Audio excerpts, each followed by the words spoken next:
성도 여러분들 주님의 이름으로 축복하고 환영합니다. 우리 다 함께 믿음의 선포하시면서 예배로 좀 나가실게요. 믿음의 선포 여호수아 1장입니다. 5절로부터 우리 9절까지 함께 믿음의 선포하시면서 예배로 나아가시겠습니다. 내 평생에 너를 능히 대적할 자가 없으리니 내가 모세의 너와 함께 있을 것임이니라. 내가 너를 떠나지 아니하며 버리지 아니하리니 강하고 담대하라. 너는 내가 그들의 조상에게 맹세하여 그들에게 주리라 한 땅을 이 백성에게 차지하게 하리라. 오직 강하고 극히 담대하여 나의 종 모세가 내게 명령한 그 율법을 다 지켜 행하고 우로나 자로나 치우치지 말라. 그리하면 어디로 가든지 형통하리니 이 율법책을 내 입에서 떠나지 말게 하며 주야로 그것을 묵상하여 그 안에 기록된 대로 다 지켜 행하라. 그리하면 내 길이 평탄하게 될 것이며 내가 형통하리라. 내가 내게 명령한 것이 아니냐. 강하고 담대하라. 두려워하지 말며 놀라지 말라. 내가 어디로 가든지 내 하나님 여호와가 너와 함께 하시느니라 하시니라. 아멘. 이 말씀을 부여잡고 오늘 이 예배 가운데 우리가 보다 하나님 뜻 앞으로 좀 나아가는 시간 되길 원합니다.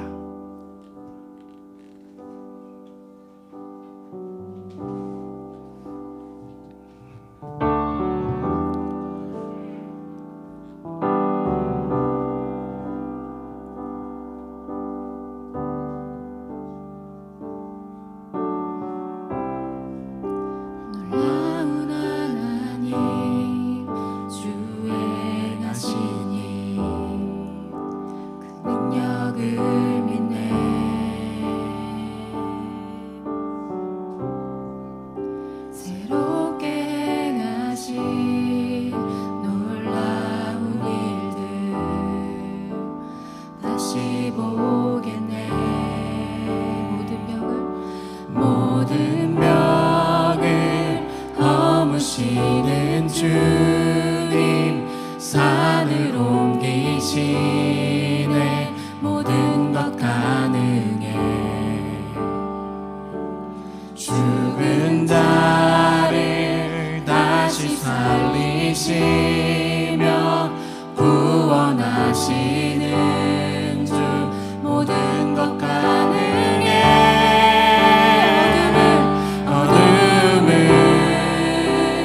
밝히시는 주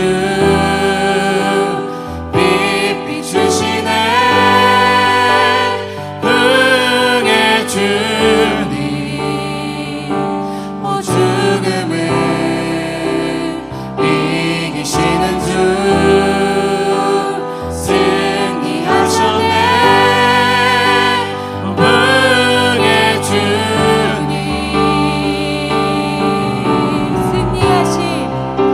승리하신 주님 부활하시고 보좌에 계시네.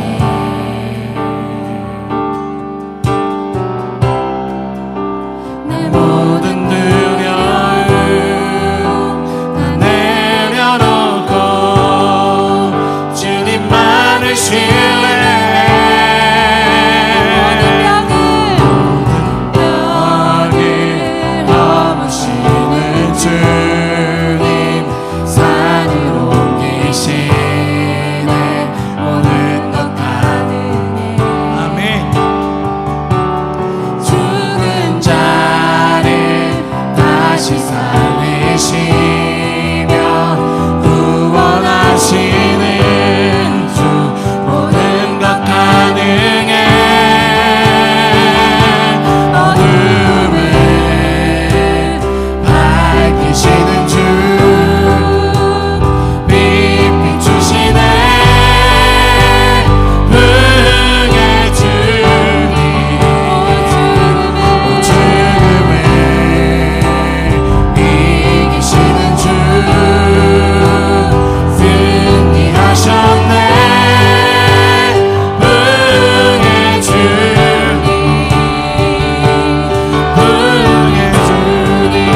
주님 부소서 부소서.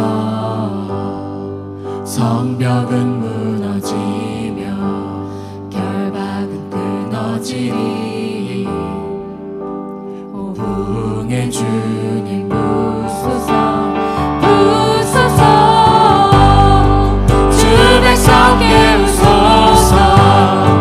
이곳을 깨우소서. 오 부흥의 주님 부소서 부소서. 성벽은 무너지며 결박은 끊어지리. 오 부흥의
찬양의 할렐루야. 찬양의 할렐루야. 대적 앞에서 나 외치네. 찬양의 할렐루야. 믿음으로 선포해. 찬양의 할렐루야. 사랑의 무기 주셨네.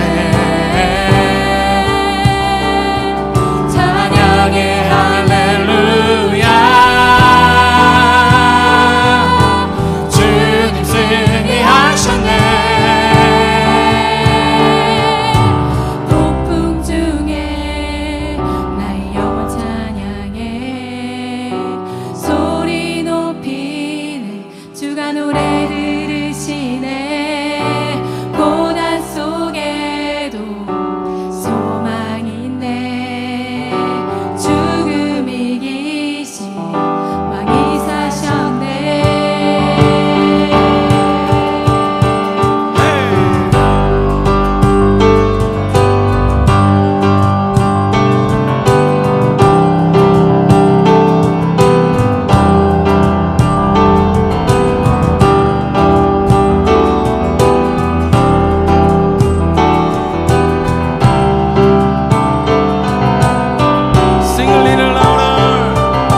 받으소서. 주는 존귀하신 분, 존귀하신 분,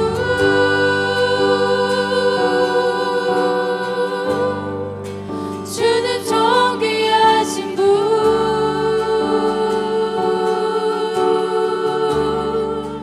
마음을 주께 나와 주께 돌아가니 영광 받으소서. 주는 존귀하신 분,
주는 존귀하신 분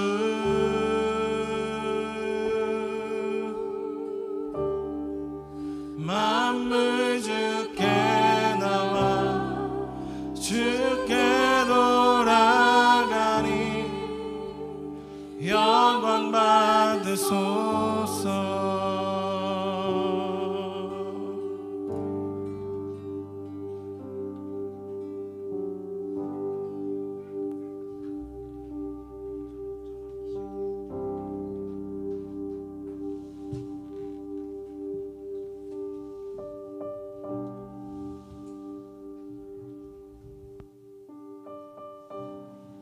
하나님 감사합니다.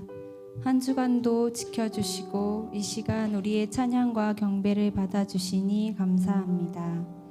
이 시간 온전한 마음으로 하나님께 예배할 수 있도록 우리의 생각과 마음을 지켜주옵소서. 주님, 하나님의 자녀답지 못했던 지난 주간의 모든 죄의 모습들을 돌아보며 회개합니다.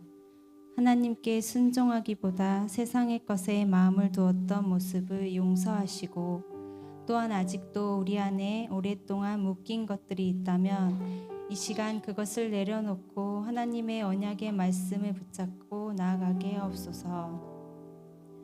주님, 우리 안에 하나님의 질서가 세워져 하나님이 중심이 되며 하나님이 집중하시는 곳에 집중하며 그 올바른 방향길에 중심을 잡고 함께 걸어가길 원합니다.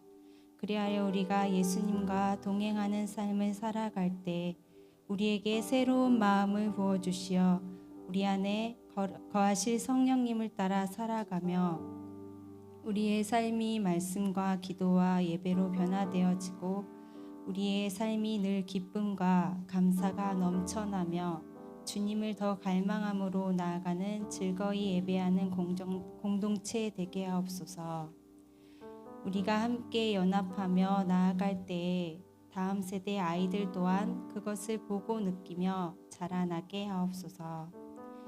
이 시간 말씀을 듣습니다. 세우신 강지훈 목사님 하나님의 영으로 충만하게 하시니 감사드립니다. 늘 지치지 않도록 새 힘을 불어넣어 주시고 날마다 새로운 기름으로 더 충만하게 하옵소서. 성령님 이 시간 임하여 주시고 우리가 말씀을 듣고 흘려보내는 것이 아닌 우리에게 듣는 귀, 깨닫는 마음 주셔서 한 주간도 말씀을 묵상하며 그 말씀을 붙잡고 승리하는 한 주 되게 하옵소서. 매일 우리의 삶이 주님을 닮아가고 주님 안에 거하며 기뻐하고 감사하며 십자가의 권능으로 늘 승리하는 삶을 살아가게 하옵소서.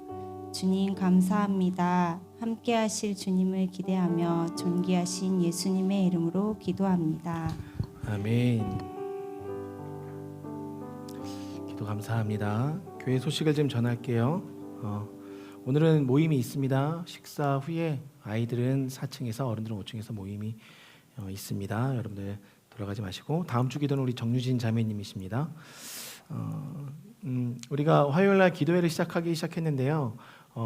기도 중에 감동하신 건 느헤미야 기도회라고 이름을 좀 지었습니다. 좀 성벽을 쌓아가는 기도회라는 마음을 좀 주셔서 특별히 우리 가정만을 좀 중심으로 두고 우리 자녀들 그리고 우리 가정을 놓고 기도하는 시간입니다. 우리 자매님들 시간 되시면 기억하셨다가 함께 나와주시면 감사하겠고 그리고 특별히 이번 주는 원래 혜린 자매님 가정에서 하려고 했었으나 못했었기 때문에 돌아오는 화요일에는 혜린 자매님네 가정에서 10시 반에 시작합니다. 그리고 그날은 특별히 가정에서 한다고 해서 점심을 좀 준비하신다고 하셨어요. 그러니까 오셔서 점심 식사하시고 이동하시면 될 것 같고 대신 교회에서 10시에 출발하겠습니다. 그 차량이 찾아가기 힘드신 분들은 또 이렇게 먼 곳에 오신 분들은 교회에 주차를 해놓고 제 차를 타고 함께 10시에 좀 이동하도록 하겠습니다. 네. 그리고 이제 교회를 위해서 새벽 기도를 시작한다고 그랬었는데 교회 이제 이동을 놓고 내일부터 시작합니다. 내일부터 3월 8일까지 주일을 빼고 21일을 계산하니까 3월 8일까지 하게 되더라고요. 그래서 3월 8일까지 월요일부터 토요일 이 교회에서 아침 6시에 교회를 위한 기도를 하고자 합니다. 그래서 혹여나 나오시는 분들이 계시면 함께 6시부터 6시 40분까지 기도하고 기도한 마음들을 좀 나누고자 합니다. 어떠한 마음들을 좀 나누려고 하냐면 사실 제가 주중에 기도하는 가운데 하나님께서 보여주신 곳이 좀 있었습니다. 그래서 지금 보고 왔고 단독 건물입니다. 단독 건물인데 지하 1층과 2층, 지하 1층, 그다음에 1층, 2층 세 개의 층을 저희가 쓸 수 있는 공간인데 평수는 크진 않아요. 40평, 40평, 40평. 그래서 세 개의 층을 좀 쓸 수가 있습니다. 지역은 여기서 차로 10분 거리 좀 더 들어 만수동이라는 곳이 남동구청이 있는데요. 구청 근처에 있습니다. 그래서 차로 오시는 분들은 고속도로를 타고 오시면 한 5분 정도만 더 오시면 돼요. 평소보다. 그래서 이제 그 지역에 있는데 어린이집을 하던 건물입니다. 그래서 지금 아파트 단지 내에 있고 통으로 좀 내놓으셨고 월세가 300입니다. 관리비가 없고 권리금도 없고 300에 여기보다는 반이 싸지는 거죠. 근데 이제 매매는 어제 통화를 해서 진행했던 6억 5천에 내놓으셨는데 단지 내에 근데 저희가 얘기하는 중에 6억까지는 해주실 수 있다라고 얘기를 한 상태예요. 그래서 저희가 월세를 내는 개념이 월세를 300을 내다 보면 6억에 대한 이자를 내는 것이 거의 비슷합니다. 그러니까 저희 입장에서는 이제 땅을 사는 게 옳은 것인지 월세로 들어가는 것이 임대로 들어가는 것이 옳은 것인지 좀 볼 건데 입지 조건은 그래요. 다음 주에 우리 다 같이 가볼 겁니다. 네, 다음 주에 식사 끝나고 나면 한번 가볼 겁니다. 그래서 주인 보고 건물은 좀 오래됐습니다. 만수동 자체가 아파트 단지가 한 20년이 넘었기 때문에 그때 당시 같이 지었던 건물이다 보니까 벽돌로 하나씩 쌓아서 지은 건물이라서 튼튼하긴 하지만 오래는 됐습니다. 그래서 약간 빈티지 느낌이 좀 날 수도 있어요. 네, 근데 뭐 그런 것도 나중에 괜찮고 근데 입지 조건이 되게 괜찮은 게 아파트 단지 가장 구석에 있으면서 구석 바로 앞에는 그 산책로가 열려져 있고 아이들이 놀 수 있는 놀이터, 그다음에 사람들이 오고 가면서 운동하는 운동장들이 한 4개 정도가 있어요. 그러니까 우리 아이들은 바깥에 나가면 바로 그냥 뛰어놀 수 있는 공간들, 안전하게 차 걱정하지 않고 놀 수 있는 공간들이 있고 사람들이 상당히 많이 오가는 거리입니다. 사람들이 상당히 많이 오고 가는 거리이기 때문에 그냥 제 구상할 때는 그냥 그 지하를 성전으로 저희가 리모델링을 하고 그리고 1층을 오픈 카페식으로 좀 만들고 2층을 우리 룸으로 만들면 오고 가는 사람들이 많이 그다음에 좀 핫플레이스가 될 수 있을 만한 어떤 공간이기도 해요. 그래서 처음에 내놓을 때 통교회 아니면 베이커리 카페로 이렇게 좀 내놨었던 것인데 우연찮게 지금 보게 됐습니다. 그래서 가서 봤고 통화를 하게 됐습니다. 그래서 이곳이 맞나 안 맞나가 아니라 저희가 어떻게 취하여 나가느냐를 놓고 좀 기도하는 시간들이 좀 됐으면 좋겠어요. 오늘 그 말씀을 좀 말씀 가운데 좀 받았던 마음들을 좀 같이 나눌게요. 그래서 그 부분을 놓고 전략적으로 저희가 어떻게 월세로 들어가느냐, 임대로 들어가느냐, 땅을 사서 들어가는 것이 더 좋겠느냐, 장기적으로 어떤 것이 하나님께서 원하시는 것인지에 대한 분별들 그리고 또 중요한 것은 여기를 정리하고 나가야 되는 상황들이 벌어지는 거기 때문에 여기를 저희가 원상복구해 나가면 저희는 기존에 있었던 보증금을 다 그냥 여기다 털고 나가는 개념이 됩니다. 그렇기 때문에 이곳을 4, 5층을 가급적이면 4, 5층을 교회로 내놓고 교회가 들어오는 게 가장 좋고 그렇게 안 되더라도 이 4층만이라도 교회로 나가는 것이 저희한테는 그나마 빼앗기지 않고 재정들을 빼앗기지 않고 고스란히 갖고 나가서 교회를 세우는 것에 쓸 수가 있습니다. 그래서 이런 부분들을 우리가 보호 기도가 좀 필요한 것 같아요.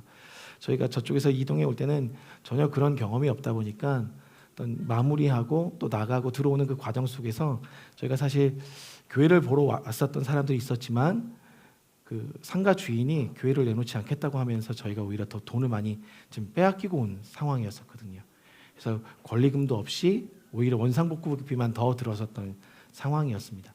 그러니까 그런 일들이 발생하지 않기 위해서 기도해야 된다는 것을 오면서 깨닫게 되었던 부분인데 우리가 여기서 만약에 털을 옮기게 된다면 그런 부분들을 놓고도 같이 기도를 해서 교회로 온전히 잘 이것이 또 다른 분들에게 이양될 수 있도록 옮겨질 수 있도록 같이 기도하면서 좀 준비가 필요한 것 같습니다. 성도님들께서 함께 기도해 주시면 좋을 것 같고 그래서 다음 주에는 저희가 식사 끝나고 난 이후에 아이들은 잠깐 놀이터에 좀 풀어놓고요. 거기 가서 놀이터에 놀게끔 풀어놓고 공 있으면 공도 갖고 와도 돼요. 공 갖고 와서 하고 놀고 저희는 그 곳을 좀 이것저것 보면서 함께 여러분들이 같이 봐주셨으면 좋겠어요. 봐주시고 일단 주인이 호의적인 마음을 현재는 갖고 있기 때문에 주인과의 어떤 교감도 필요하고 여러분들의 압도적인 그 지지도 좀 필요합니다. 그곳에서 그래서 남자분이신데 어린이집 하던 곳입니다.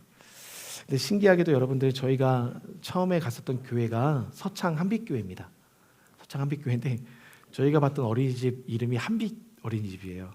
또 하나님께서 또 인도하심이 또 있었던 거예요. 빛으로만 지금 인도해 주고 계신데 가서 한번 함께 보고 좀 우리가 더 기도를 하고 마음들을 정리해 나갈 수 있었으면 좋겠습니다. 윤혁 형제님이 없지만 좀 알려주세요. 네. 네. 그것을 위해서 함께 기도하는 시간을 이제 월요일부터 좀 갖고자 합니다. 그래서 이곳에서 저랑 아내랑 좀 나와서 기도할 테니까 혹여 나오실 수 있는 분들은 함께 나와서 같이 그 시간에 음악 틀어놓고 이 교회를 위하여 기도하고 그 이후에 또 좀 나누고 그래서 계속해서 하나님께서 주신 마음들을 세워가는 시간들을 갖고자 합니다. 네, 그것을 위해서 함께 기도해 주시기 바랍니다. 하나님 말씀 보겠습니다. 하나님 말씀 신명기 1장입니다. 사실 이번 주에 이 말씀을 나누려 했던 건 아닌데 여성 기도회 때 그 느헤미야 기도회 때 이 신명기 1장 말씀을 잠깐 보고 난 이후에 그 이후부터 계속해서 하나님께서 이끄시는 어떤 방향성들을 이 말씀 가운데서 나눌 필요가 있겠다는 마음이 들어서 우리 신명기 1장을 좀 나누고자 합니다. 신명기 1장 34절로 39절까지의 말씀. 신명기 1장 34절로 39절까지의 말씀 우리 한 목소리로 합독하시겠습니다. 여호와께서 너희의 말소리를 들으시고 노하사 맹세하여 이르시되 이 악한 세대의 사람들 중에는 내가 그들의 조상에게 주기로 맹세한 좋은 땅을 볼 자가 하나도 없으리라.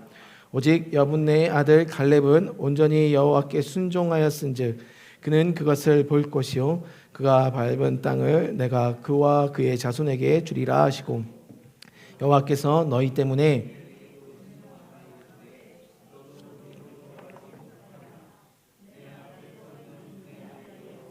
그리로 들어갈 것이니 너는 그를 담대하게 하라. 그가 이스라엘에게 그 땅을 기업으로 차지하게 하리라. 또 너희가 사로잡히리라 하던 너희의 아이들과 당시의 선악을 분별하지 못하던 너희의 자녀들도 그리로 들어갈 것이라. 내가 그 땅을 그들에게 주어 산업이 되게 하리라. 아멘. 성경 말씀을 좀 읽다 보면요, 특별히 이 모세오경은 그 이름에 그 창세기, 출애굽기, 레위기, 민수기, 신명기 그 이름에 분명한 이 성경의 방향성들을 나타내고 있습니다. 그러다 보니까 명확한 그 의미들을 이 이름으로부터도 우리가 깨달을 수 있는데 신명기의 말씀 자체는 이 신명기라는 말씀 이름은 히브리어로 데바림입니다. 데바림이라는 것은 말씀들이라는 의미인데 이 성경이 처음에 시작할 때 어떤 히브리어로 시작하냐면 에레하 데바림이라고 시작합니다. 에레하 데바림. 이는 말씀이니라. 이는 말씀이니라라는 의미를 갖고 있어요. 에레하 데바림. 근데 말씀에 관한 이야기가 이 신명기라는 거예요. 즉 달리 말하면 현대어로 바꾸면 설교의 내용으로 가득 차 있는 것이 이 신명기라는 것입니다. 모세가 이스라엘 백성들에게 설교하던 내용들이라는 의미예요. 그러다 보니까 70인역에서는 어떻게 이야기를 하냐면 듀테로노미온 이것은 두 번째 율법이다라는 의미예요. 그러니까 두 번째 율법, 두 번째 설교 어떻게 보면 가나안 땅에 들어가기 전에 이스라엘 백성들에게 하나님의 말씀이 선포됩니다. 다시 한번 모세를 통하여 그 장면들을 실어낸 것이 이 신명기의 내용입니다. 레위기, 그러니까 출애굽기로부터 민수기까지가 광야 여정의 시간이었고 모든 여정이 끝마친 그 시점에 신명기 말씀을 선포하시면서 여호수아에게로 리더십을 넘겨주면서 들어갈 준비를 하는 그 찰나에 다시 한번 모세가 이스라엘 백성들에게 하나님의 말씀을 선포하고 설교로 풀어내고 있는 상황입니다. 그러니까 이 40년 동안 광야 생활 속에서 지난 화요일에도 말씀드렸지만 이스라엘 백성은 42번의 장막을 세우고, 그러니까 진을 세웠다, 진을 걷었다 하게 됩니다. 근데 진을 세우고 진을 걷게 되는 그 기준은 여호와의 영광의 구름이 성막으로부터 떠오르면 진을 이동시키고, 여호와의 구름이 행하시다가 멈춰서면 그 멈춰선 곳에 다시 한번 진을 치게 되면서 42번, 42번에 걸쳐서 그곳에 진을 세웠다, 진을 허물었다, 이동하며 40년 동안 광야 생활을 합니다. 그러니까 여러분들 1년에 한 번꼴로 이들은 이사를 다녔던 것입니다. 지역을 이사 다니고 1년에 한 번꼴로 집을 짓고 집을 걷고, 그러면서 이 광야의 생활을 거쳐갔거든요. 여러분들도 아시다시피 제가 언젠가도 계속해서 얘기했지만 성경에서 40이라는 숫자는 진리의 물에 잠기는 숫자적 의미를 갖고 있습니다. 그 숫자 값이 그래요. 그러니까 진리 안에 잠기는 시간이 40년이었다. 40이라는 숫자가 진리 안에 잠기는 시간이었다라는 것을 의미한다는 것이죠. 그러면 이스라엘 백성들은 40년 동안 하나님의 진리 안에 거하며 잠기면서 그 진리 안에서 무엇을 했었냐면 집을 짓고 집을 허물고, 집을 짓고 집을 허물면서 온전한 집을 세우기 위한 과정을 40년 동안 거쳐서 드디어 완성된 집 가나안에 들어가게 되는 여정을 맞이하는 순간이 이 신명기였다는 것입니다. 그러니까 이스라엘 백성들의 40년의 여정은요, 어찌 보면 진리의 집을 완성하여 들어가는 훈련들을 겪고 있었던 시기라는 것입니다.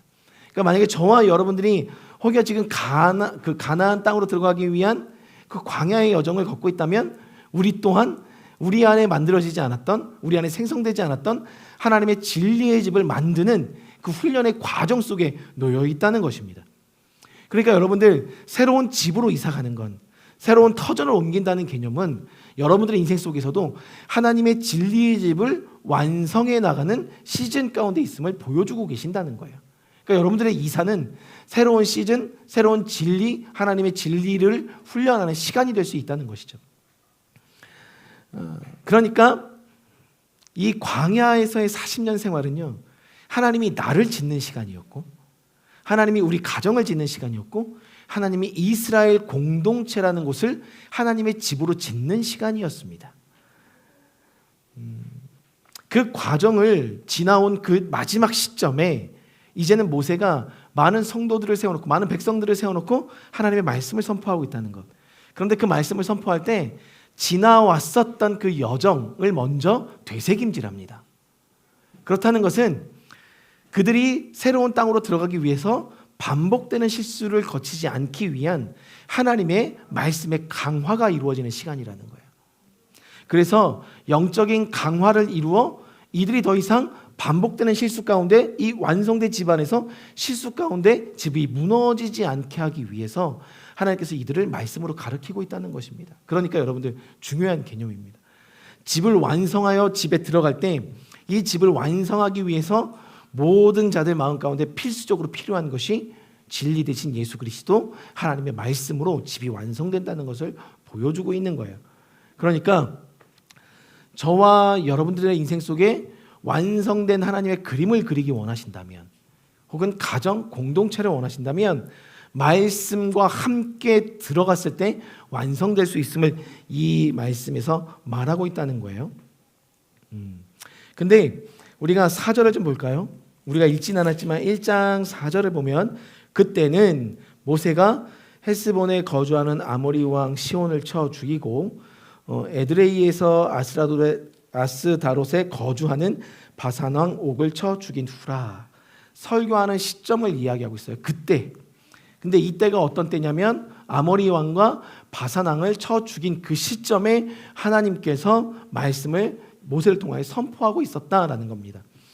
그러니까 모든 어두움의 영역들, 대적들을 끊어낸 그 시점에 다시 한번 지난 날을 회귀하면서 하나님의 말씀을 선포하고 있다는 것은, 다시 한번 우리가 이 가나안 땅에 들어갔을 때 어떻게 살아야 되는지에 대한 영적인 각성들을 다시 한번 입혀준다는 거예요. 보통 생각해보세요. 보통 전쟁을 치르고 돌아오면 어떻게 합니까? 전리품을 취하고 안식을 취하는 게 기본 상식이지만, 이 시간에는 안식을 주거나 쉼을 준 것이 아니라, 전리품들을 나눈 것이 먼저가 아니라 하나님의 말씀을 선포했다는 것은 지금 이 시점이 중요하다는 겁니다. 전쟁을 막 끝내온 이후 모든 40년 광야 생활의 전쟁이 끝난 그 시점에 하나님의 말씀을 선포하는 건 이 땅에 대한 중요성이 그만큼 크다는 것을 이야기한다는 거예요. 그러다 보니까 이 영적인 강화를 통해서 백성들이 하나님 앞에 나아갑니다. 그런데 여기서 모세가 설교하고 있는 설교의 내용이 어떤 설교 내용이었냐면 정탐의 내용이었어요. 가나안 땅 적과 꿀이 흐르는 땅에 정탐 12명을 보낸 이후에 그들이 와서 한 보고 가운데 일어났던 일부터 이 모세가 설교를 합니다. 그렇다는 것은 무엇을 말씀하고 있냐면 순종하지 않음으로 40년 생활을 할 수밖에 없었던 그들의 삶을 다시 한번 상고하는 거예요. 다시 한번 생각하는 거예요. 그러니까 역으로 말하면 하나님께서 그걸 얘기해 주시고 계십니다.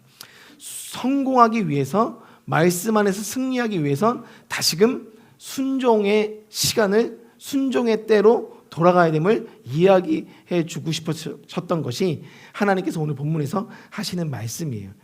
그러니까 어떻게 보면 40년 동안 전쟁을 치렀지만 이 전쟁을 치른 것은 순종을 함으로 승리하느냐 아니면 불순종함으로 패배를 경험하느냐를 우리가 살아냈듯이 이제는 순종 안으로 들어가 집을 짓자라는 의미가 신명기의 말씀이라는 겁니다. 중요한 것은 여러분들 집을 짓기 위해서는 나를 짓고 집을 짓고 공동체를 짓기 위해선 하나님의 말씀에 대한 전적인 순종을 기반하여 만들어질 수 있음을 다시 한번 강조하고 있다는 것입니다. 그러니까 레위기, 그러니까 출애굽기로부터 민수기까지는 하나님의 말씀이 주어지는 시간이었습니다. 그리고 그것을 훈련하는 시간이었어요.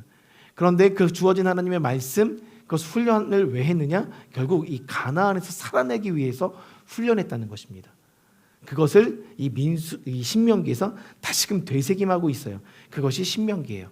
그래서 신명기에는 세 편의 설교가 등장합니다. 세 편의 설교가 등장하는데 과거를 회상하며 설교하는 장면, 그리고 지금 현재 우리의 삶이 어떤 위치에 있는지 현재에 대한 삶의 성찰, 그리고 마지막에는 미래에 대한 희망과 소망에 대한 선포. 그래서 세 가지의 설교가 이 신명기에 담겨져 있습니다.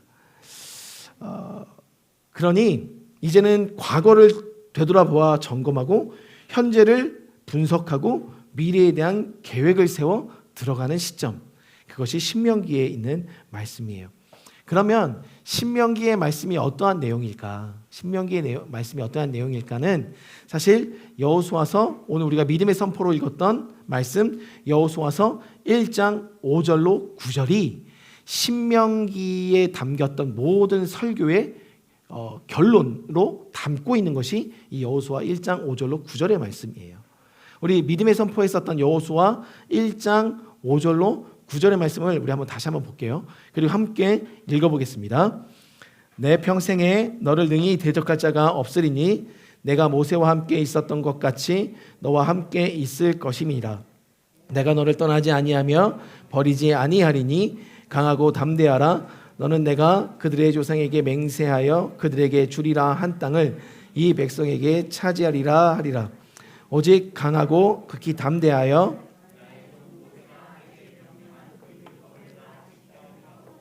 우로나 좌로나 치우치지 말라. 그리하면 어디로 가든지 형통하리니 율법책을 내 입에서 떠나지 말게 하며 주야로 그것을 묵상하여 그 안에 기록된 대로 다 지켜 행하라. 그리하면 내 길이 평탄하게 될 것이며 내가 형통하리라. 내가 내게 명령한 것이 아니냐. 강하고 담대하라. 두려워하지 말며 놀라지 말라. 내가 어디로 가든지 내 하나님 여호와가 너와 함께 하느니라 하시니라. 아멘. 이 말씀이 신명기의 내용의 요약입니다. 그래서 그로부터 시작하여 여호수아는 가나안 땅으로 들어갑니다. 그리고 나서 이스라엘 백성들에게 이야기하죠. 너희들은 선택하라. 이전까지 섬겼던 신들을 섬길 것인지 여호와 하나님을 섬길 것인지 선택하라. 다만 나와 내 가정은 하나님을 섬길 것이다 라고 선포하게 되죠. 그러니까 이 요약의 말씀은 두 가지를 의미합니다. 두 가지를 말씀하고 있어요. 첫째, 언약을 기억하며 순종하여 따를 것을 말하고 있고, 두 번째는 마음을 새롭게 하여 강하고 담대하라. 두려움과 싸워 이겨내라. 이 두 가지를 말씀하고 있어요. 이것을 기억할 필요가 있습니다. 가나안 땅에 들어가서 사는 사람들, 그리고 가나안에 들어가는 사람들은 이 두 가지 사실을 기억해야 됩니다. 말씀을 순종하여 지킬 것과 그리고 그곳에서 마음을 지키고 담대할 것을 항상 기억하고 있어야 됩니다. 이것은 신앙의 불문율과도 같은 거예요. 아까 오자마자 우리 로엘이가 목사님 머리가 엉망이에요 그랬는데 제가 파마를 했습니다. 근데 제가 파마를 사실 하지 않아요. 아시죠? 저는 머리숱이 없어도 굳이 파마를 하지 않습니다. 머리숱을 가리기 위해 파마한 것도 아니고 파마를 하지 않는데 금요일 날 제가 아내한테 이번 주 중에 계속 얘기했었거든요. 근데 왠지 파마를 해야 될 것 같다. 파마를 해야 될 것 같다. 이유가 없었어요. 근데 제 마음속에 어떤 마음이 있었냐면 파마에 대한 거리낌이 많았던 제 마음이 어느 순간에 이제는 해도 되겠다. 마음이 바뀐 거예요. 마음이 완전 바뀌었는데 그 마음이 바뀐 그 상황에서 그동안 거리꼈었던 것들이 하나도 제 마음속에 남아있질 않는 거예요. 그래서 그 순간 이거 그냥 이 이후에 어떤 사건들 그리고 이후에 벌어질 그 어떤 일들을 생각하지 말고 일단 해야 되겠다라고 생각해서 미장원에 가서 제가 3시간을 앉아 있었습니다.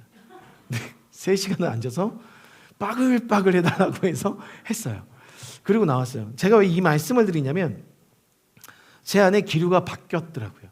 마음이 바뀌었더라고요. 마음이 바뀌어서 새 것을 준비할 준비가 되어 있는 제 마음을 좀 발견하게 되었어요. 그러면서 제 마음속에 가장 들었던 것이 이 파마인데 이 파마가 하나님의 뜻이었다는 것을 얘기하는 게 아닙니다. 머리 자를까 말까 이런 거 저 물어보진 않아요. 파마 할까 이런 건 물어보진 않아요. 다만 제가 제 안에서 일어났던 변화를 어떻게 감지했냐면 마음이 바뀌었구나. 이제는 걷지 못하던 영역에 대한 새롭게 걸을 수 있는 마음을 하나님께서 부어주셨구나. 내 안에 환기를 이루셨구나 라는 것을 깨닫게 돼서 그 표징으로 제가 이 파마를 한 겁니다.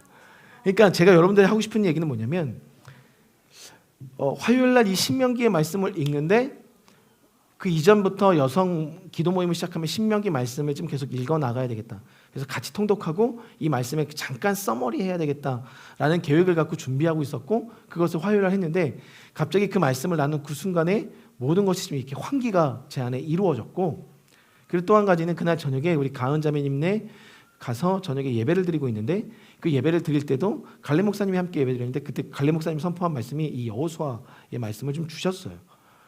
이제는 그 환기가 내 안에서만 이루어진 것이 아니라 교회적으로 가정적으로 그 환기를 지금 하나님께서 이루고 계시는구나 라는 마음을 주셨어요. 그 마음을 주셨을 때 저로 하여금 보게 하신 것이 몇몇 가정의 이동들이었습니다.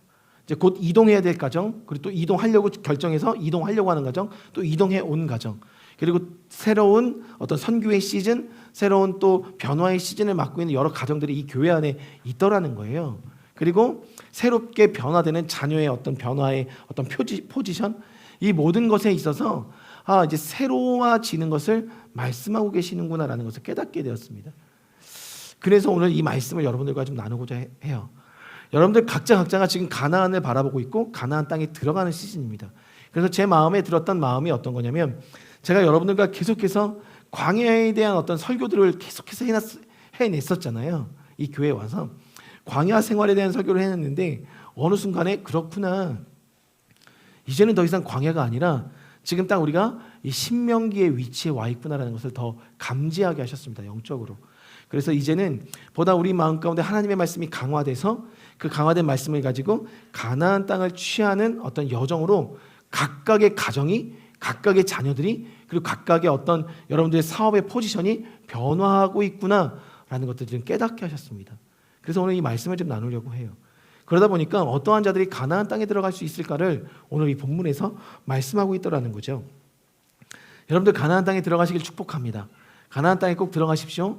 여러분들이 이동하는 포지션, 여러분들 사업의 확장이 다 새로운 가나안 땅에 들어가는 시즌임을 선포합니다. 어떠한 자가 가나안 땅에 들어가느냐? 너무나도 간단한 이치였었어요. 오늘 이 가나안 땅에 들어가는 사람은 유일하게 어른들 중엔 2명입니다. 여호수아와 갈렙입니다. 여기서 제가 지난주 화요일에도 잠깐 스쳐 지나가면서 말씀드렸지만 여호수아는 예수와를 뜻하는 예수 그리스도를 뜻하는 예언적 상징의 인물입니다. 그래서 그 사람이 이스라엘 백성들을 이끌고 가나안 땅으로 들어가는 거예요. 그러니까 예수님이 우리를 하나님의 나라로 인도하는 것과 마찬가지로 그런 예언적 표시로 예표로 세워진 인물이 이 여호수아, 이름도 예슈아의 이름입니다. 그게 여호수아예요. 여호수아라는 이름. 이 여호수아가 오늘 다음 세대들 아이들과 그리고 본인과 함께 있었던 리더 갈렙을 이끌고 가나안 땅에 들어갔다는 것입니다. 어른 세대들은 유일하게 이 두 사람만이 남았다는 것은 예수 그리스도께서 다음 세대와 세워진 리더들을 하나님의 땅으로 인도해 들어간다라는 것을 상징적으로 보여주는데 갈렙의 이름이 뭐냐면 갈과 렙이 합쳐진 단어입니다. 이 칼이란 단어는 전부를 의미하고 이 렙이란 단어는 마음을 의미합니다. 나의 마음 전부를 하나님께 드립니다의 의미를 갖고 있는 것이 이 갈렙의 이름이고 이 갈렙의 그 이름은 우리말로 번역하면 충성된 자라는 의미를 갖고 있어요. 그러니까 예수 그리스도께서 어떠한 자들과 함께 가나안 땅에 들어가느냐? 충성된 자들과 함께 가나안 땅에 들어가고 있다라는 것을 말씀해 주고 있어요. 그러니까 오늘 예수님께서 저와 여러분들 가나안 땅으로 이끌어 가실 때 요구하시는 것이 한 가지가 있다면 바로 그것은 충성됨입니다.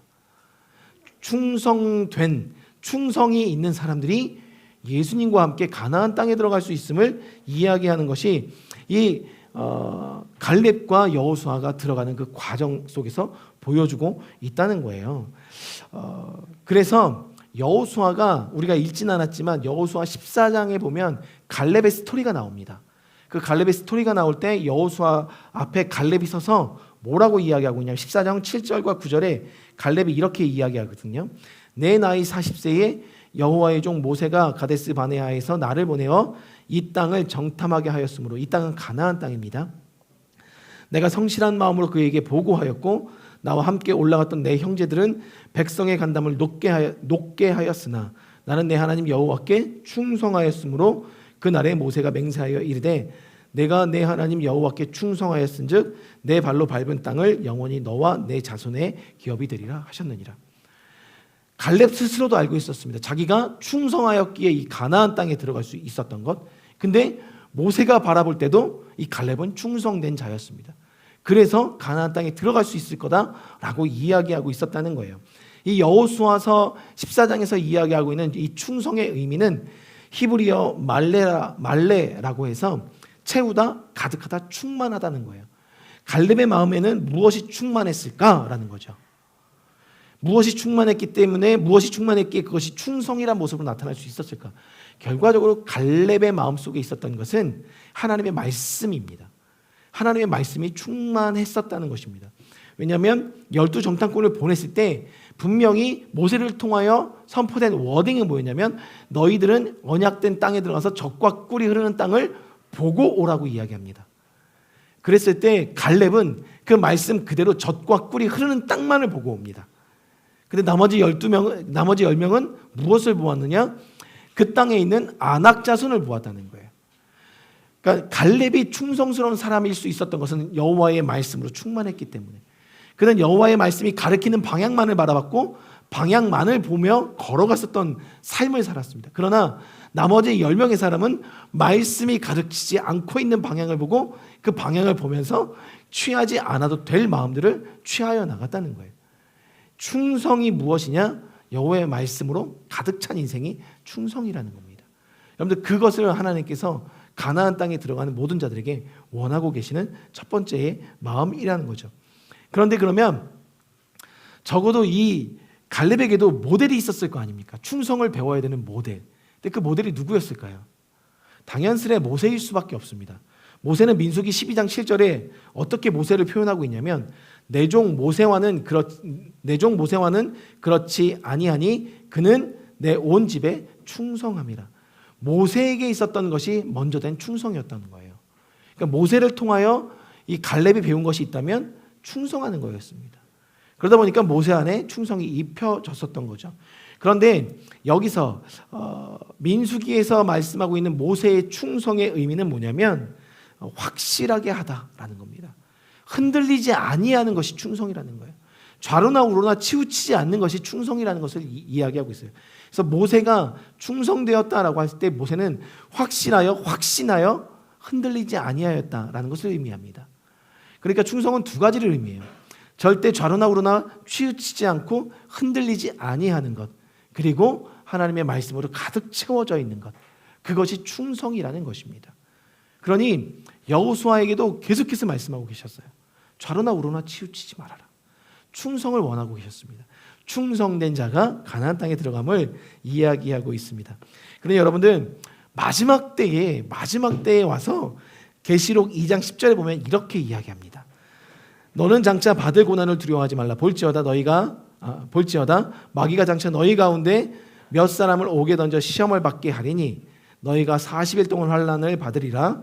내가 죽도록 충성하라. 그리하면 내가 생명의 면류관을 내게 주리라. 그러니까 마지막 때에도 하나님께서 계속해서 묻는 것이 있다는 거예요. 마지막 때에도 교회들에게, 나 자신에게 얼마만큼 충성하고 있는가. 환난과 핍박이 오는 그 순간에도 주의 말씀이 가득하여 좌로나 우로나 치우치지 아니하여 나에게 얼마나 충성하고 있는가를 예수님께서 보신다는 겁니다. 여러분들 그 충성을 갖고 가나안 땅에 들어가시길 바랍니다. 두 번째 말씀하시는 가나안 땅에 들어가는 이들이 있었습니다. 누구였냐면 아이들과 선악을 분별하지 못하던 자녀는 가나안에 들어간다라고 성경에 말씀하고 있어요. 39절에 보니까 또 너희가 사로잡히리라 하던 너희의 아이들과 당시에 선악을 분별하지 못하던 너희의 자녀들도 그리로 들어갈 것이라. 내가 그 땅을 그들에게 주어 상업이 되게 하리라. 그러니까 어린아이들이 들어간대요. 어린아이들은 가나안 땅에 들어간답니다. 그런데 그 앞에 어떤 어린아이들이냐면 선악을 분별하지 못하던 어린아이들이라고 이야기합니다.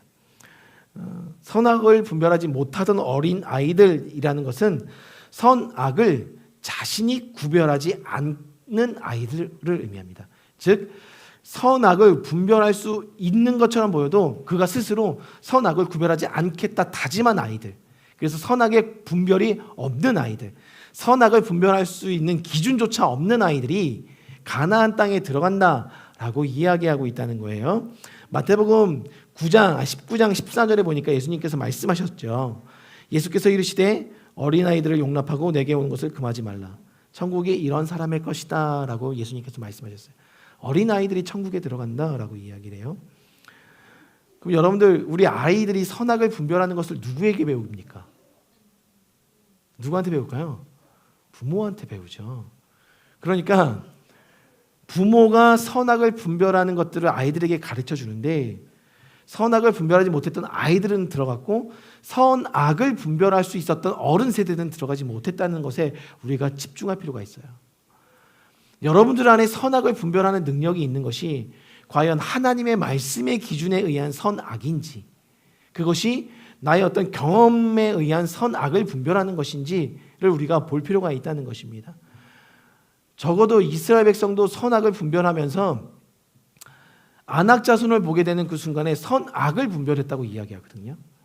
안악 자손을 보면서 선악을 이야기했다는 것입니다.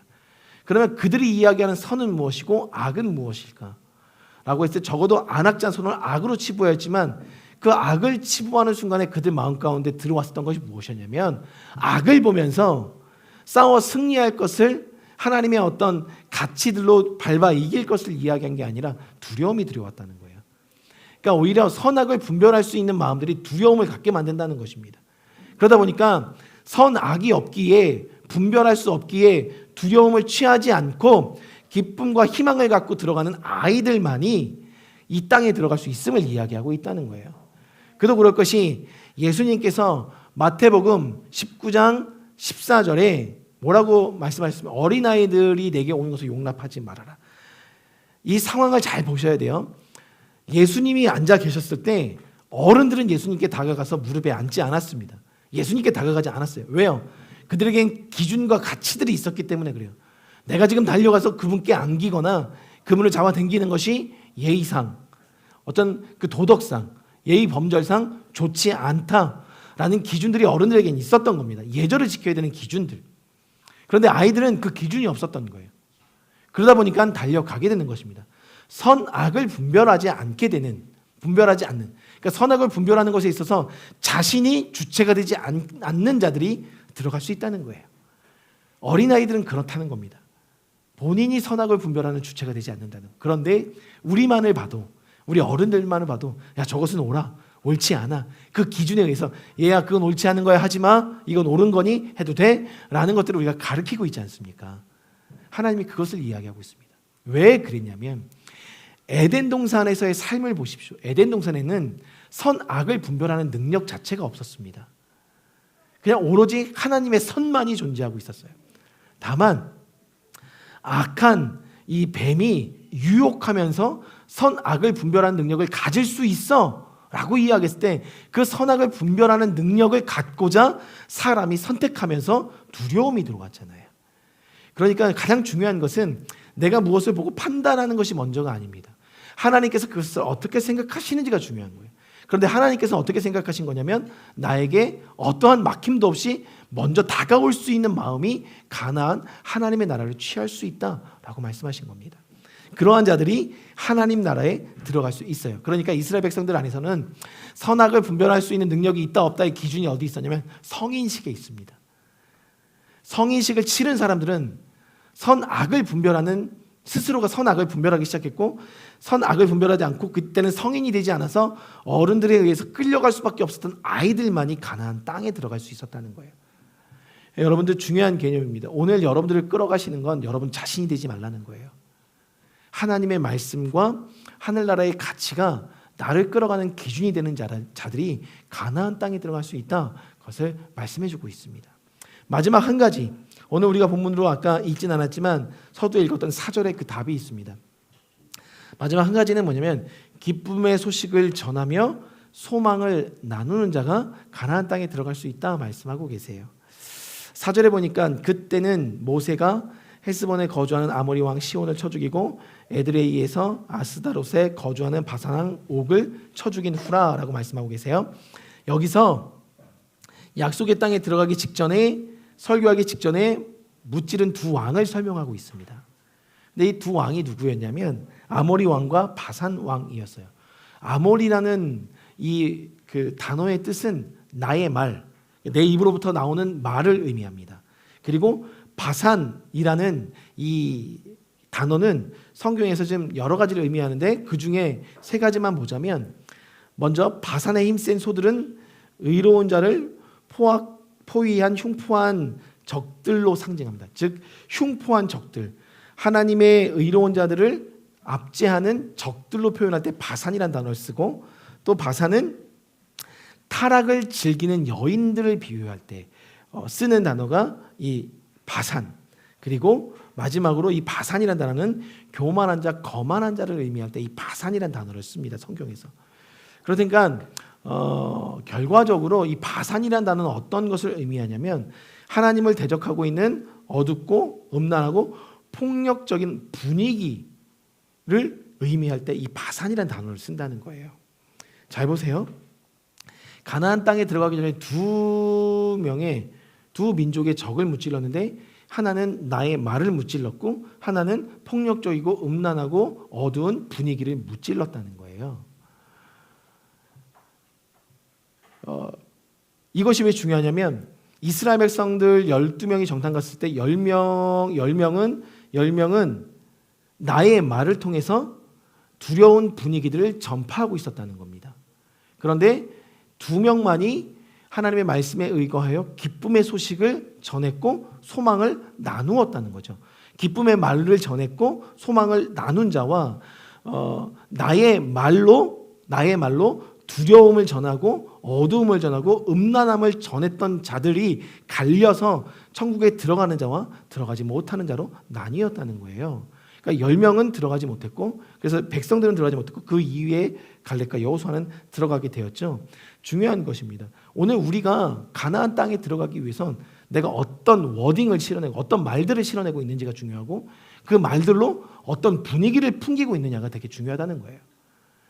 그러니까 하나님께서 원하시는 가나안 땅에 들어가는 사람들은 적어도 하늘의 기쁨을 풀어내는 언어로 하나님이 보라 하신 그 기쁨의 영역들을 나누고, 그래서 소망과 희망을 나누면서 함께 들어갈 것을 종용하는 자들이 가나안 땅에 들어갈 수 있다라는 것입니다. 여러분들 안에 새로움이 있었을 때, 여러분들 안에 새로움 앞에 도전해야 되는 그 때를 맞이하게 되는 그 순간, 여러분들은 무엇을 취하셨습니까? 나의 입술은, 그리고 나의 분위기는 무엇을 말하고 있었습니까? 새로움의 장소에 갔을 때, 새로움의 관계 속에 들어갔을 때, 새로운 어떤 사업의 확장을 이뤄내는 그 순간에 여러분들의 말과 분위기를 다시 한번 점검해 보시길 바랍니다. 하나님께서는 그 안에서 기쁨을 이야기하고 소망을 나누는 자들과 함께 하나님의 것들을 취하고 누리도록 이끌어 가셨다는 거예요. 오늘 저와 여러분들이 그러한 가나안 땅으로 하나님께서 이끌어가길 원하시고 계시는 것을 말씀하고 계신다는 거죠. 사랑하는 성도님들, 우리가 그냥 가나안을 취했으면 좋겠습니다. 우리가 만성으로 가자, 이게 가나안을 의미하지 않아요. 여러분들 인생에 지금 하나님께서 새로운 시즌을 주고 계시고, 새로운 연결로 이끌어가고 계시고, 그리고 새로운 만남 속에 여러분들을 세워두고 계십니다. 변화가 일어나고 있다는 거예요. 확장이 되고 있고, 사업의 확장이 이루어지고 있고, 관계의 확장이 이루어져 있고, 아이들의 학업의 확장이 이루어지고 있는 이 시점, 가정의 확장이 이루어지고 있는 이 시점에 보다 더 큰 하나님의 것들을 취하기 위해서 우리의 마음을 점검해 볼 필요가 있다는 것입니다. 충성을 원하고 계시고, 어린 아이와 같이 선악을 분별하지 않고 하나님이 기준이 되길 원하고 계시고, 더 나아가서는 여러분들과 저의 입술과 우리로부터 풍겨나오는 분위기를 점검하길 원하신다는 거예요. 그 안에서 여러분, 우리는 가나안에 들어갈 수 있습니다. 그 가나안에 들어가기 위해서 이 바뀐 시즌 안에 올바로 반응하기 위해서 저와 여러분들이 그렇게 살아가시길 주님의 이름으로 축복합니다. 제가 기도하겠습니다. 하나님 감사합니다. 오늘도 우리에게 말씀하여 주십시오. 새롭게 변한 우리의 마음밭에 하나님의 것들이 심겨질 때 충성이란 단어, 그리고 선악을 분별하지 않는 마음이라는 것, 그리고 더 나아가서는 우리 안에 말과 분위기를 풍겨날 수 있는 기준들을 바로 잡으라고 말씀하신 이 영역들을 우리가 다시 한번 점검해 보길 원합니다. 사랑하는 성도님들, 가정 한 가정마다, 또 그 사업장마다, 그 관계마다, 자녀들의 인생들마다 이 세 가지를 기억하고 점검함으로 그들에게 주시고자 하셨던 그 가나안에 들어갈 수 있는 우리 사랑하는 모든 성도님들 될 수 있도록 인도하여 주시옵소서. 하나님, 젖과 꿀이 흐르는 땅이라고 이야기합니다. 우리의 자녀가, 우리의 남편과 아내가, 우리의 가정이, 또 우리가 속한 모든 사업의 현장이 그 젖과 꿀을 경험하길 원합니다. 하나님, 들어가게 하시고 누리게 하시고 하나님의 나라를 경험케 하여 주십시오. 그것을 소망하는 모든 성도들마다 이번 일주일간을 살아낼 때 다시 한번 충성하고, 다시 한번 주님 앞에 선악을 분별하는 마음을 구하고, 그리하여 나의 입술과 마음을 지킴으로 하나님의 기쁨을 풍겨내는 믿음의 사람들 될 수 있도록 주님 축복하여 주시옵소서. 하나님, 특별히 이 교회가 새로운 어떤 주님의 뜻 안에서 그 발걸음을 내딛고자 새벽에 기도를 합니다. 하나님께서 함께하여 주시고 주님의 음성을 듣게 하여 주시고 그 음성 앞에 순종하게 하여 주셔서 하나님이 원하시는 그 땅을 취하여 나갈 수 있는 갈렙과 같은 사람, 여호수아와 같은 이들이 우리 교회가 될 수 있도록 주님 응원하여 주십시오. 그리고 우리의 결정들 하나하나가 우리의 선악을 분별하는 것으로 인한 결정이 아닌 하나님의 마음 앞에 순종하여 나아가는 결정이 될 수 있도록 주님의 마음을 가득 풍성하게 넘치도록 부어 주시옵소서. 이제는 구주 되신 예수 그리스도의 차고 넘쳐 흐르는 은혜와 아버지 되신 하나님의 그 인자하신 사랑과 보혜사 성령님의 중보하심의 은혜가 다시금 가나안 땅에 들어가기를 소망하여 결단하는 모든 성도 위에 이제부터 영원토록 함께 하시길 간절히 축원하옵나이다. 아멘. 네, 예배 마쳤고요.